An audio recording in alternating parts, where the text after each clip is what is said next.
이 4장의 전체의 내용을 보면 3장의 내용과 아무 관계가 없는 것처럼 보입니다. 그렇지만 본문의 이 말씀도 역시 고린도 교회에 만연하였던 분파와 분열의 문제와 깊은 관련이 있습니다.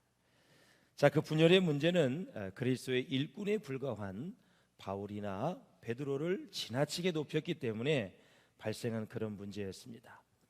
그래서 바울은 본문에서 그리스도의 일꾼에 대해 취해야 할 태도에 관해서 귀한 말씀을 전해주고 있습니다. 먼저 우리 한번 1절을 같이 읽어보도록 하겠습니다. 1절입니다. 시작. 사람이 마땅히 우리를 그리스도의 일꾼이요 하나님의 비밀을 맡은 자로 여길지어다. 아멘. 자, 우리를 뭐로요? 그리스도의 일꾼, 그리고 하나님의 비밀을 맡은 자로 여길지어다. 그렇다면 일꾼은 어떤 뜻이냐면 헬라어로 이제 휴페레테스라는 단어인데, 휴퍼가 바로 언더, 영어로 뭐뭐 밑에, 페레테스는 노를 젓는다. 그래서 이 일꾼은 여러분들이 정확하게 아셔야 돼요. 배 밑에서 노를 젓는 사람이 일꾼으로 쓰인 거예요. 그래서 그 단어가 그리스도의 일꾼 할 때 그리스도를 위해서 노예처럼 정말 모든 절대주권을 그분께 맡기고 그분께 드리면서 일하는 사람을 그리스도의 일꾼이다. 그래서 본래 로마 시대에는 군함과 같은 큰 전투함에 그 배 밑창에서 노예들이 노를 저었습니다. 여러분, 우리 배너라는 영화를 보셨죠? 이 배너가 일시적으로 노예가 되지 않습니까? 그리고 배 밑창에서 들어가서 다른 노예들과 함께 노를 젓고 있었던 장면을 우리는 기억합니다. 거기에서 일꾼이라는 단어가 나왔습니다. 선장이 지시하는 그대로 노를 저어야 됩니다. 자, 출발 직전에 스타트 라인에 딱 있어요. 시작하면 그때부터 노를 젓는 거죠. 그리고 중지하면 중지하고, 왼쪽 오른쪽, 그리고 갑자기 막 북을 칩니다. 그럼 어떻게? 빨리 짓는 거예요. 빨리. 위급한 상황이나 아니면 전투에서 필요한 상황이 오면 북을 막 치죠. 그러면 아주 배가 빨리 또 가기도 하고, 천천히 또 하면 천천히 짓는 거고요. 이러한 우리가 시각에서 본다면, 그러면 영적 지도자는 누구인가? 바로 예수 그리스도께서 부르신 사람들이다. 주님이 시키는 일을 하는 사람에 불과하다. 노를 젓는 사람의 특징은 밖을 보지 못합니다. 창문도 없고 아무것도 없어요. 오로지 선장의 명령에만 순종하게 되는 거죠. 야, 우리가 이 배를 왜 저어야 돼? 이 배는 도대체 어디로 가는 거야? 왜 이렇게 빨리 저어야 되는 거야? 피곤해 죽겠는데. 아무것도 물을 권리가 없습니다.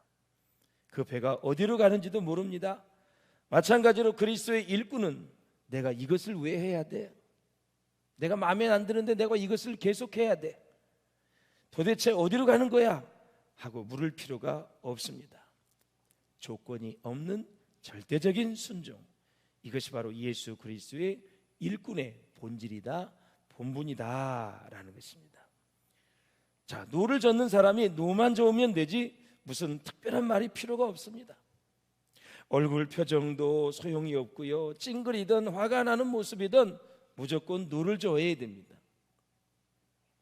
그리고 그 모든 이 노 젓는 사람이 하나가 되어졌을 때 배가 원하는 대로 갈 수 있다라는 거예요. 교회의 선장은 예수 그리스도인 줄로 믿습니다. 우리 주님께서 우리에게 맡겨주신 일들을 그래서 때로는 합당하지 않고 또 마음에 안 들고 또는 내 생각에 그것이 딱 맥히지 않을 때가 있습니다. 그럼에도 불구하고 그것이 하나님의 일이고 하나님이 기뻐하시는 일이라면 여러분 다 협력할 수 있기를 주의 이름으로 축원합니다. 감정에 치우치지 마시고 감정에 좌지우지하지 마시고 우리가 하나님의 일이라면 잘 협력할 수 있는 사람이 성숙한 그리스도인이다. 나중에 그것은 다 하나님이 평가하게 되어 있고 내가 마음에 안 들어도 협력을 하면 그것은 하나님 앞에 딱 인정을 받기 때문에 하나님 앞에 복이 될 수밖에 없다라는 것이죠. 그러므로 사랑하는 여러분, 그리스도의 일꾼은 하나님의 일과 사역을 하는 사람이에요. 그런데 주의 일꾼으로서 사역을 하면서 무엇이 문제가 되느냐? 말이 많은 게 문제가 됩니다. 말이 많으면 허물을 명기 어렵다고 잠언서에 말씀하셨고 실수가 있다 그렇게 말을 하고 있어요. 자기 생각이 참 많이 있습니다. 이것을 하게 되면 누가 알아줄까? 알아주나 안 알아주나? 이걸 계산을 하고 무슨 이권이 내게 돌아오나? 어떤 것이 내게 더 유익인가? 이것을 하면 내게 돌아오는 건 무엇인가? 과연 많은 사람들이 나를 칭찬해 줄 것인가? 안 해줄 것인가? 이런 것들을 생각을 한다라는 거죠. 만약에 여러분들이 주의 일을 하고 주의 사역을 할 때 생각을 하게 된다면 두 가지 생각만 하게 됩니다. 그 두 가지 생각만 하면 돼요. 뭐예요? 내가 하는 일이 주님의 뜻인가? 아닌가? 그리고 내가 하는 일이 주님의 말씀인가? 아닌가? 이것만 생각하면 됩니다. 그것이 주님의 뜻이고 주님의 말씀이고 한다면 잘 협력해서 하나님의 역사를 이룰 수 있기를 주의 이름으로 축원합니다. 참 지혜로운 성도고 신실한 일꾼인 것입니다. 정말 일꾼다운 일꾼, 사람다운 사람, 성실히 주님 생각하면서 일하는 사람은 이렇게 목회 여정을 보니까 말이 없습니다. 있다 할지라도 지나치지 않습니다. 말이 많은 사람은 일을 사실 안 하는 사람입니다. 그리고 더 나아가 말만 만들어내는 사람이다 이렇게 볼 수가 있어요. 그리고 한 가지 기억할 것은 하나님의 일은 반드시 우리가 원하는 대로 모든 것이 이루어지지 않는다는 것도 우리는 기억할 필요가 있다라는 것입니다. 사랑하는 여러분, 그래서 그리스도의 일꾼들은 누구냐? 바로 그리스도의 일꾼들은 주인이신 그리스도를 위해서 온갖 힘들고 굳은 일을 하지만 오직 그리스도만을 드러낼 뿐 자기 자신을 이름 없이 파묻혀 버리는 사람들이 바로 진정한 그리스도의 일꾼이다라는 거죠. 그런 일꾼들이 될 수 있기를 주님의 이름으로 축복합니다. 그리고 나서 이제 또 하나 우리를 그리스도의 일꾼뿐만이 아니라 하나님의 비밀을 맡은 자로 여길지어다 말씀했는데 그 비밀을 맡은 자는 헬라어로 오이코노모스 무스테로운이라는 단어예요. 이것은 신비로운 비밀을 맡은 청직이다 그 뜻이에요.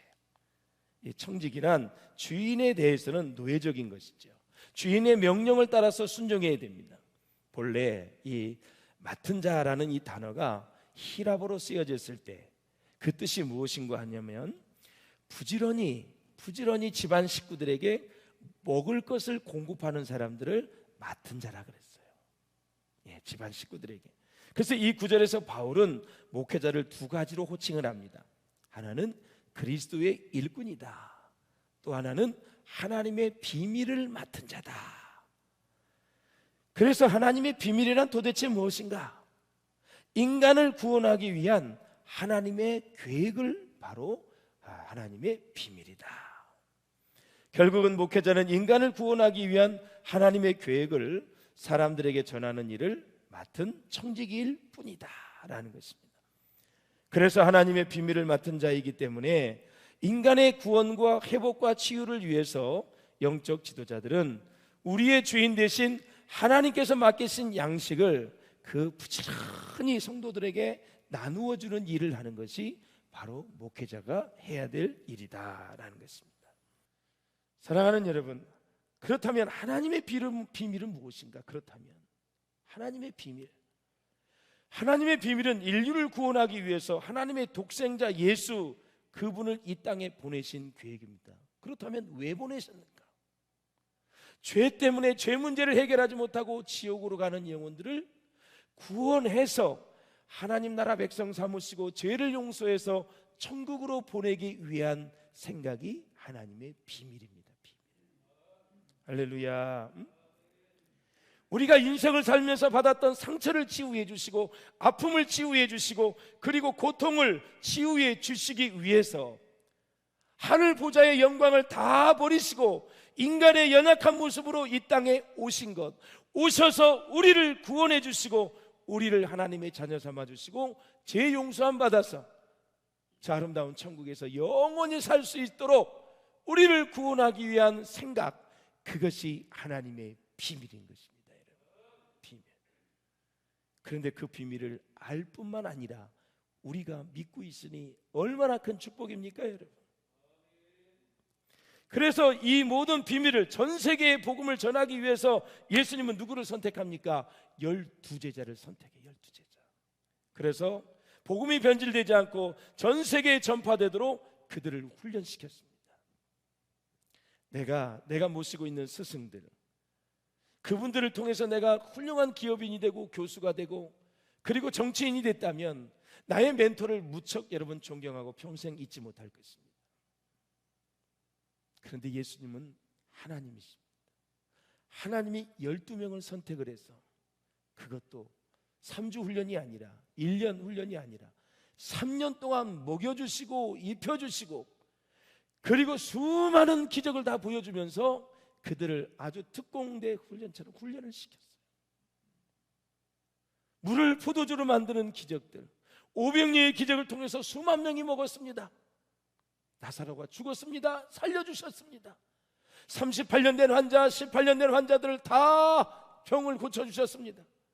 그 당시에 불치병인 문둥병과 중풍병을 고쳐주셨습니다. 바람이 여러분 거세게 불어서 풍랑을 만나 배가 뒤집힐 정도가 됐는데 바람아 잠잠하라 말씀했을 때 바람이 잠잠했습니다. 그 수많은 기적과 이적을 보여주면서 아주 특수부대처럼 12명을 훈련을 시켰어요. 그게 바로 제자 훈련입니다. 이거 가지고는 아니 됩니다. 그래서 예수님이 이제 가셔요. 가시니까 다른 하나님, 또 다른 하나님, 보혜사 성령을 오순절 마가의 다락방에 그들에게 쏟아 부어 주셨어요. 그게 성령의 기름 부으심이에요. 그래서 훈련받았던 내용들, 말씀들, 거기에다가 성령의 기름 부으심을 받으니까 베드로가 하나님의 말씀을 선포했을 때 3,000명, 5,000명이 회개하고 세례를 받고 하나님 앞에 영광을 돌리며 구원을 받았습니다. 할렐루야. 그래서 그들로 하여금 복음을 그렇게 전해서 하나님의 사명을 이루게 되는 것이죠. 참으로 놀라운 것은 예수님의 말씀을 믿고 그 말씀을 그대로 붙들게 되면 성령이 역사하시게 되고 부흥의 역사가 일어난다라는 사실입니다. 그런데 이 놀라운 지식이, 이 놀라운 복음이 고린도 교회에 와서는 출세의 수단으로 변질됐다라는 사실이에요.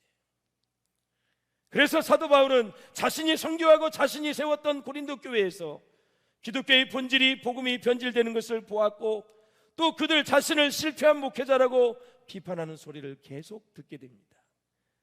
그래서 고린도 교회 교인 가운데는 교회를 통해 성공하고자 하는 사람도 있었습니다. 그들은 세상의 지혜를 가지고, 세상의 철학을 가지고 바울의 실력이 형편없다고 폄하한 사람들도 너무 많이 있었습니다. 당시에 소크라테스, 플라톤, 아리스토텔레스라는 유명한 철학자를 밑에서 훈련받은 그 세상의 지혜를 가진 사람들이 교회에 와서 등록을 해서 바울의 설교를 들으니까 아주 현찬해 보이는 거예요. 누가 죽고 누가 나고 부활하고 얘기도 안 되는, 믿을 수 없는 얘기들을 하는 거죠. 믿음으로 받아들이면 그 내용이 정말 놀라운데 믿음이 없는 사람이 듣기에는 장난에 하는 소리에 불과한 것입니다. 또한 왜 저렇게 목회하느냐, 바울의 목회 스타일은 왜 저러냐 공격을 하고 마음에 들지 않는다고 불평불만을 일삼았습니다. 뿐만 아니라 어느 사람들은 바울은 실패한 목회자라, 오히려 아볼로가 훨씬 더 낫다 하면서 비교를 하면서 또 폄하하는 사람들도 있었습니다. 사실 이것은 당시 고린도 교회 교인이나 현재를 살아가는 요즘 사람이나 교회에 주어진 하나님의 사명이 무엇인지를 잘 모르기 때문에 나타나는 현상 중에 하나이지요. 따라서 성도들은 목회자를 그리스도의 명령을 따르는 일꾼과 하나님의 계획을 전하는 일을 맡은 청지기로 여겨야 될 줄로 믿습니다. 여긴다는 말은 그렇게 생각하고 그런 존재로 간주하라는 그런 말입니다. 목회자들을 지나치게 함부로 여기는 것도 문제이지만 목회자를 지나치게 필요 이상으로 높이는 것도 심각한 문제인 것입니다. 여러분 부탁드립니다. 목회자를 여러분이 보시기에 괜찮다 하면 존경을 하되 높이지 않기를 바랍니다. 왜 목회자를 높이면 안 되는 것일까요? 목회자를 지나치게 높이면 사람이 하나님의 자리를 차지하여 하나님의 영광이 가려지기 때문에 그렇습니다.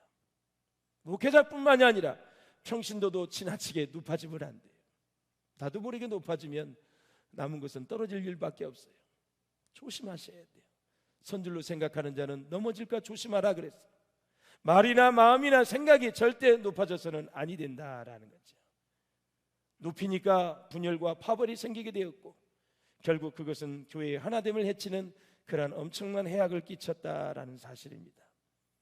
그래서 바울은 맡은 자들에게 무엇을 구하라고 말씀하고 있습니까?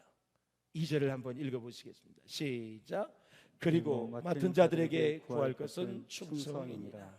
아멘. 이 충성이라는 단어는 피스토스라는 단어입니다. 헬라어로 믿음하고 어근이 똑같습니다. 예. 믿음이 있는 사람이 충성스럽고 충성스러운 사람이 믿음이 있습니다. 같이 가는 거예요. 예?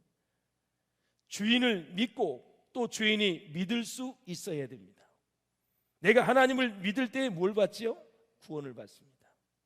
하나님께서 나를 믿을 수 있을 때에 복을 주십니다. 내가 아무리 잘났다 해도 하나님 보시기에 믿었지 않으면 주실 수가 없는 것입니다. 자, 하나님의 관점에서 수많은 사람들을 하나님이 보았어요. 그러니까 이런 현상이 나와요. 참 저 인간은 돈만 주면 참 저렇게 방자해져. 참 돈의 축복을 주면 물질의 축복을 저렇게 참 사람이 망칠단 말이야. 그런데 어떻게 저런 사람에게 물질의 복을 주겠어? 저 인간은 건강만 주면 세상으로 빠져나가. 저 인간은 지식만 주면 왜 저렇게 교만하게 되는지 모르겠어. 이렇게 되어진다면 하나님이 그것을 주실 수 있을까요? 줄 수가 없죠. 저 인간은 잘 살기만 되면 교회 안 나올 텐데 내가 어떻게 저 인간을 어떻게 축복할 수 있고 잘 살게 해줄 수 있나라는 것이죠. 달란다고 주시는 것이 아닙니다. 하나님께서 우리를 믿을 수 있어야 합니다. 그러므로 사랑하는 여러분, 하나님께서 우리를 믿을 수 있을 때 그때 복을 주시는 것입니다. 그래서 맡은 자에게 있어야 할 것은 뭐라고요? 충성이다라는 것이요. 다시 말씀드려서 믿음이 있어야 된다. 믿을 수 있어야 된다. 그렇다면 구체적으로 무엇에 충성을 해야 되는가? 바울은 일생 동안 자신이 맡은 복음 전파에 충실했습니다. 그래서 사랑하는 여러분, 복음에는 사람을 구원하기 위한 하나님의 계획이 담겨져 있습니다. 하나님께서 성공을 요구하지 않고 충성을 요구하신다는 것은 우리에게 있어서는 참으로 감사한 일입니다. 만약에 하나님께서 성공을 요구하셨다면 능력이 부족한 저와 여러분은 아무리 애써도 그 요구를 제대로 감당할 수 없었을 것입니다.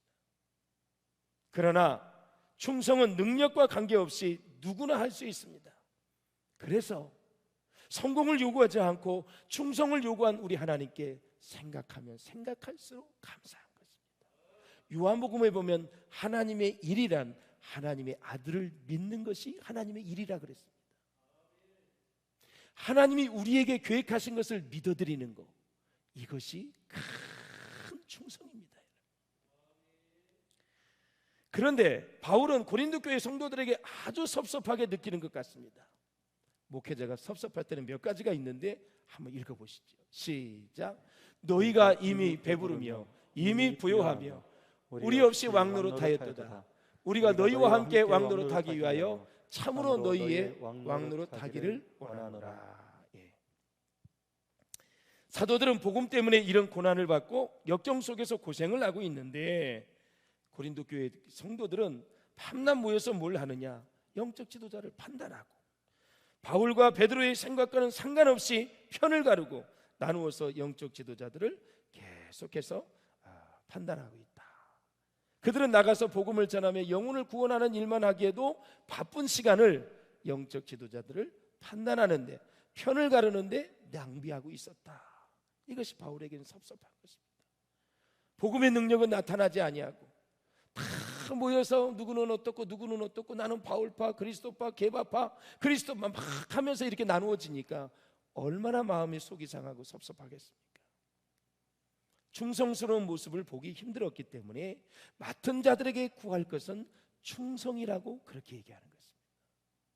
하나님의 복음의 역사를 받아들이고 믿으라라는 거죠.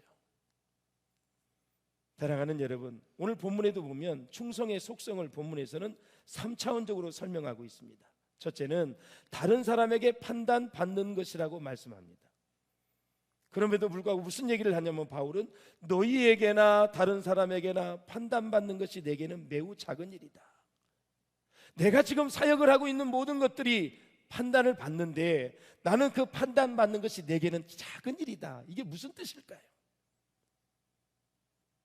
바울은 다른 사람들에게 판단받는 것을 작은 일이라고 여기다, 그렇게 생각한다는 것은 이 사명을 맡기신 분은 하나님이기 때문에 나는 하나님 앞에 판단받고 싶다, 그런 얘기를 합니다. 뒷소리를 많이 하는 거예요, 바울에 대해서. 지금 딴 데가 있잖아요. 그러니까 나는 내 자신도 판단하지 아니하고 오직 너희들의 평판도 나는 많은 얘기를 하겠지만 나는 작게 여기겠다. 나는 다 수용을 하겠지만, 다 듣겠지만 나를 진정으로 판단하실 분은 하나님이시다. 내가 순수하게 복음을 전해서 이 고린도 교회를 개척해서 교회를 세우고 그렇게 성실하게 목회한 건 하나님이 아신다. 내가 세상의 지혜를 얘기한 것도 아니고 예수 그리스도의 십자가의 복음을 전한 것 하나님이 아신다. 그 복음을 믿어야 구원을 받는다는 것, 나는 그 소신을 가지고 목회했다, 그런 얘기입니다. 그래서 세 가지 차원에서 바울은 얘기합니다. 하나님과의 관계, 나 자신과의 관계, 이웃과의 관계, 조화를 잘 이루어야 된다라는 거죠. 다른 지체를 대할 때 나는 이파 그러지 말고 복음의 중심에서 모든 것을 조화를 이룰 줄 아는 사람이 성숙한 사람이다라는 거죠. 오늘날 교회를 찾는 사람은 모두 나름의 어려움이 있었고요, 그리고 하나님의 도우심을 받고자 하는 사람들이 대부분입니다. 그런데요, 목회자는 그들 한 사람 한 사람을 만족시킬 만한 능력이 우리들에게는 없습니다. 그 대신에 주님은 목회자에게 최고로 중요한 두 가지 일을 맡기셨습니다. 하나는 뭘까요, 여러분? 하나님의 말씀입니다. 말씀. 하나님의 말씀은 상한 영혼을 치료합니다. 우리의 영혼을 깨끗하게 합니다. 또 우리의 영혼을 소성케 합니다. 두 번째, 우리에게 맡기신 것은, 주님은 우리에게 교인, 양들을 맡겨주셨습니다. 그래서 교인이 함께 모여 예배를 드리고 하나님 말씀을 들을 때 하늘문이 열리게 되고 하나님의 능력이 임하게 되고 성령이 임하게 되는 것입니다. 이 두 가지가 목회자에게 주신 하나님의 능력입니다. 그렇다면 이 세상에서 최고로 어려운 일이 있다면 그것은 무엇일까요? 돈을 버는 일일까요? 병을 고치는 일일까요? 무엇일까요, 여러분? 최고로 어려운 일, 그것은 하늘문을 여는 것입니다. 사람으로는 열 수가 없습니다. 예수님이 그것을 하셨다고 성경은 말씀하고 있습니다. 마태복음 보십시오. 시작. 너는 베드로라. 내가 이 반석 위에 내 교회를 세우리니 음부의 권세가 이기지 못하리라. 19절 시작. 천국 열쇠를 내게 주리니 내가 땅에서 무엇이든지 매면 하늘에서도 매일 것이요 내가 땅에서 무엇이든지 풀면 하늘에서도 풀리리라. 아멘. 그래서 하늘을 여는 권세를 누구에게 주셨다고요? 교회 공동체에게 주셨다. 주님은 이 권세를 베드로라고 하는 개인에게 주시지 않고 교회라고 하는 공동체에 주셨다라는 것입니다. 그래서 하나님이 우리의 기도를 들어주기만 하시면 모든 것이 다 이루어지는 것입니다. 사랑하는 여러분, 주님 앞에 충성된 그리스도의 일꾼, 십자가의 은혜를 생각하면서 항상 제가 새벽에도 그랬습니다. 사람을 만날 때마다 이런 마음을 가져야 된다 그랬어요. 한번 따라서 하세요. 갚아야지. 복음의 빚진 자고 우리는 사랑의 빚진 자입니다. 사람을 볼 때마다 갚아야지. 복음의 빚진 자야, 나는 사랑의 빚진 자야, 갚아야지, 이런 마음을 가지고 살아간다면 정말 주님께서 인정하시는 충성된 그리스도의 일꾼이 되어질 줄로 믿습니다. 그래서 주님의 흔적을 남기시고 주님이 다 여러분 부르실 때 잘했다, 사랑하는 누구누구야, 이렇게 칭찬을 해주고 상급을 주는 그런 인생이 될 수 있기를 주의 이름으로 축원합니다.